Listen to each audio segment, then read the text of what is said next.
Howdy, folks. It is me, Mang, here today with yet another custom weapon blueprint tutorial video.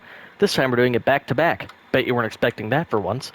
Today we're going over the Lockman 762, also known as the H&K 91, which I actually own in real life, or at least a clone of it. And H&K slap that boy, dry fire that trigger. Yeah, baby. I own the boy. Big, hefty, amazing. But that's not what you're here for. You're here for the attachments. Now this boy I call Waluigi. And this is actually a very, very old blueprint of mine. And it actually has 0 tuning on it, if you can believe that. There's another no tuning build for me. Look at that, Orion looking so smexy on it.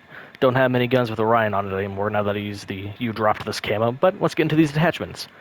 Keep in mind, they are not tuned. First off, we're going with the 30-round mag. Give you some extra ammo for this boy since it only holds 20 boys if you don't have it in if you don't have it in a if you don't have mag on it. Well, that's what I was looking for. I'm still very fucking retarded with my English. My god. Next up is the Lockman TCG-10 rear grip. That gives you recoil control, but it takes down some aiming stability. Next up, the F-Tac Ripper 56 underbarrel. For that good old aiming idle stability, hip fire accuracy, and recoil stabilization. With some walking speed and ADS speed removed, but you don't need to worry about that. Not at all, boy. Then we're going to go with the 10.6 Lock Strike Barrel, which is going to give you, good fucking Christ. Why do we have such shit English? But it gives you recoil control, hip recoil control, ADS speed, and bullet velocity, but it takes some damage, range, movement speed, and hip accuracy off your gun.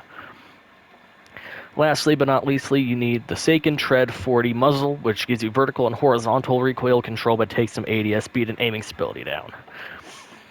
As I've said before, this build is not tuned, so with this, we can get into the range right away. Now, would you look at that? We're in the range. Ooh, 308 rounds. Ooh, beautiful boy. Now, you could use this in semi-auto mode. Pretty beefy in semi-auto mode. Gets the job done pretty quickly. See how it does on the further boy. Oop, missed. I am not accurate. So, pretty good in semi-auto mode. But where this thing shines is in full. Especially in close to mid-range. Look at that. Recoil is a bit bouncy, but it doesn't matter because by the time you get that recoil hitting you, they're already dead. That's a pretty nice boy there. Strong, versatile, Waluigi. It's a bit of a truck, it's firing 7.62 NATO, 7.62 by 51. So it's gotta have some recoil. Mine in real life has a bunch of recoil too. But like I said, this thing, before the recoil even hits you properly, they're already dead.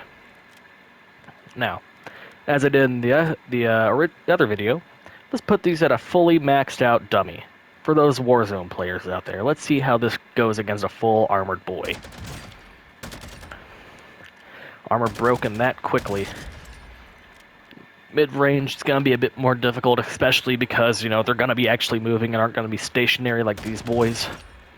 But if you actually hold down on the analog a little bit, if you hold down, the recoil is actually very, very low. Like if I hold down just slightly... Well, that wasn't a good example. I fucking held down too much. But yeah, if you hold just slightly down and you don't suck at aiming like I do, you'll get the job done. Once you learn how to manage the recoil, you're going to be golden with this guy. Speaking of golden, you know what else is golden? The greatness that is soon to be. Mang! Who will see you whenever I upload or stream next. Ta-ta!